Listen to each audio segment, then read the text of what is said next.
Bonjour, mon nom est Clifford Matthews pour Ciné Techno et voici ma critique de Bad Batch saison 3. Alors, j'ai eu le plaisir et l'honneur d'écouter Bad Batch saison 3 sur Disney Plus un petit peu à l'avance. Et puis, je dois dire que j'étais non seulement émerveillé, mais stupéfait. C'était fantastique. C'est pour la première fois de la saison, de la série, pardon, qu'on voit une évolution typique des personnages. Juste un petit retour du tout, c'est qu'Omega, malheureusement, elle se fait capturer à la fin de la saison 2. Et puis, on questionne qu'est-ce qu'il y en est de Tech et autres personnages dans la série. Par contre, dès le départ, on voit que Omega, elle est dans une cellule ou peu importe, ou même s'il mentionne qu'elle n'est pas captive sur cette nouvelle plantation de l'Empire, on voit qu'elle a grandi, on voit que sa chevelure elle a changé, alors le personnage en soi a changé. Qui est bien parce qu'on voit aussi d'autres personnages tels que ce soit Crosshair ou bien Hunter ou Wrecker et autres, qu'ils ont des petites modifications dans l'animation auxquelles qui n'étaient pas là auparavant. Alors, je ne veux pas dévoiler le punch, je ne veux pas dévoiler le tout de la série. Ce que je peux vous dire, c'est que le tout, dès la première saison, dès la première émission, jusqu'à la toute fin, on voit, c'est non seulement que qu'on voit l'évolution, mais on voit aussi que c'est une belle conclusion, en guillemets, du tout. Alors, le tout, on voit que c'est Clone Wars, ainsi de suite. On voit le Bad Batch 99, un peu importe. Et puis, 99. Et on voit que il y a un investissement dans ces personnages-là. On voit que ça s'enchaîne bien, non seulement dans la trilogie, on le voit aussi dans Mandalorian, on le voit aussi dans l'épisode 7, 8 et 9. Le tout s'enchaîne bien. Dave Filoni et ainsi de suite, et la gang de Lucasfilm, ils ont bien fait ça pour tout simplement nous capter, faire une boucle du tout pour que ce soit comme partisan, comme fan de Star Wars auquel qu'on embarque à 100%. Et disons même que c'est sûr que ce serait le fun d'en avoir une saison 4, saison 5, s'il va y avoir un long métrage, quelque chose du genre. Mais le tout est satisfaisant comme fan de Star Wars, de fan de Bad Batch, euh, de A à Z. Il y a plein de surprises, il y a plein de petites nuances qui font ou des clins d'œil au Mandalorian, justement, à Return of the, pas Return of the Jedi, mais Rise of Skywalker et autres, que on se sent vraiment comme on l'écoute l'émission, puis là tout d'un coup on est hey, comme hey, regarde, il y a quelque chose qui fait référence à, oui, ça fait le lien à ceci.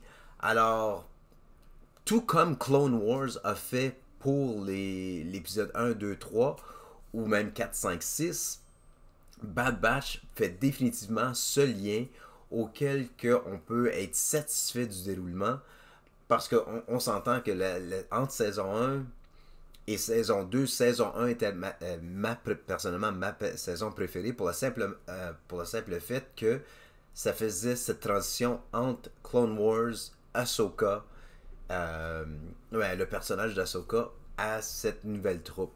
C'est sûr que Clone Wars, ça fait l'introduction euh, des Bad Batch, mais en sorte que saison 2, c'était un peu plus, je ne vais pas dire médiocre, mais c'était plus lent comme déroulement de l'histoire. Saison 3, en fait, oui, c'est 8 émissions. Ils sont vraiment de courte durée, malheureusement, parce qu'ils sont en moyenne à peu près 35 minutes chacun. Euh, J'aurais aimé ça qu'il y en ait soit plus, ou que ce soit chaque émission soit plus longue. Parce qu'on dirait, oui, il y a des choses qui auraient pu aller plus en détail, plus en vigueur. Euh, Même une autre saison, encore une fois, sans dévoiler le punch, là, mais une autre saison, ça serait bien.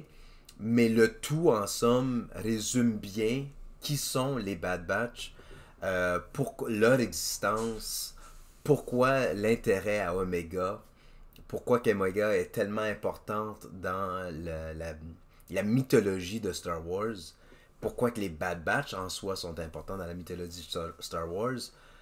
Autant qu'ils ont bien fait ça de s'éloigner de l'histoire des Skywalker, veut pas. Ça s'enchaîne tout du pourquoi des choses. Pourquoi que les choses se sont déroulées comme ils se sont déroulées. De l'Empereur jusqu'à Mandalorian, jusqu'à Rise of Skywalker, ainsi de suite, avec Rey et autres. Alors, non, le Disney Plus et la gang de Lucasfilm avec David Filoni et ainsi de suite ont bien fait leur travail, tant qu'à moi, à non seulement de susciter l'intérêt pour les nouveaux partisans de Star Wars ou la nouvelle génération de fans de Star Wars, mais des vieux comme moi qui mangent le Star Wars étant enrobé dans le monde de Star Wars dès le départ. Alors, c'est définitivement une série à visionner semaine après semaine, mais même à ça, j'ai hâte que toutes les émissions soient sorties à nouveau jusqu'à la fin mars pour les écouter, pour les binge, pour les écouter de un après l'autre, les binge dans le fond, de un après l'autre, parce que ça vaut le coup. Même à ça, c'est que autant que la saison 2 a pris un peu de recul tant qu'à moi, je pense que je serais même prêt à écouter saison 1 jusqu'à la fin de saison 3 pour voir si j'ai manqué de quoi. Ou même bien juste pour avoir mon bol de popcorn puis l'écouter une émission après l'autre parce que ça vaut vraiment la peine tant qu'à moi. Puis même à ça, j'écouterais même tout de suite après Mandalorian. Même à ça, j'écouterais épisode 1 à 3, Mandalorian, par la suite, épisode 7, 8, 9, juste pour voir s'il y a encore des clins d'œil que saison 3 a fait ou d'autres références que saison 3 de Bad Batch a fait que j'aurais peut-être manqué lors de mon visionnement du tout. Alors, bravo à toute l'équipe. Honnêtement, là, si vous avez la chance, si vous êtes fan de Star Wars, si vous êtes fan des Bad Batch, de Record, Tech, Echo, Omega et Crosshairs, on s'entend que vous n'allez pas être déçus. Il y a plusieurs petites surprises. Il y a même des anciens personnages de d'autres séries qui font un caméo ou même qui font une apparence. Par contre, il y a des fois qu'on se pose la question du pourquoi, mais il explique bien du pourquoi. Puis si on ne reconnaît pas ces personnages-là, c'est bien encore une fois de retourner en arrière, écouter Clone Wars. Parce que ça aussi, c'est une autre série là, qui vaut la peine, surtout pour amateurs de Star Wars comme nous, de y faire référence. Alors bravo encore une fois à toute l'équipe. C'est une série à ne pas manquer. J'ai hâte ça fait quelques semaines que j'ai écouté toute la série. Mais j'ai hâte déjà de semaine à semaine de revoir la nouvelle série. Parce qu'à la fin de chaque épisode, oui, il y a des épisodes qui sont plus lentes que d'autres. Il y a des événements qui sont un peu prédictibles, auxquels on peut dire, ok, je sais pourquoi que cet événement est arrivé, parce que ça se voit là, que tel et tel personnage va... du pourquoi. Encore une fois, je veux pas voler le punch. Mais il y a des choses qui sont prévisibles, mais il y a d'autres choses que tu vois pourquoi que c'est prévisible, pas parce que de nos connaissances antérieures des films, mais juste de la série en soi. Tout comme Bad Batch nous a présenté ou représenté Cad Bane là, qui était dans le Clone Wars, qui était le Bounty Hunter. On le voit encore une fois dans saison 1, même chose avec d'autres personnages qu'on a vus dans Book of Boba Fett. Alors, il y a beaucoup de choses qui sont interreliées. L'intégration du tout dans l'univers Star Wars, ça vaut la peine. Encore une fois, je sais que je me radote, je sais que je le répète à plusieurs reprises, mais ça vaut vraiment le coup. Alors, si vous êtes fan de Star Wars, comme je suis fan de Star Wars, ne manquez pas Bad Batch saison 3. Vous allez l'adorer.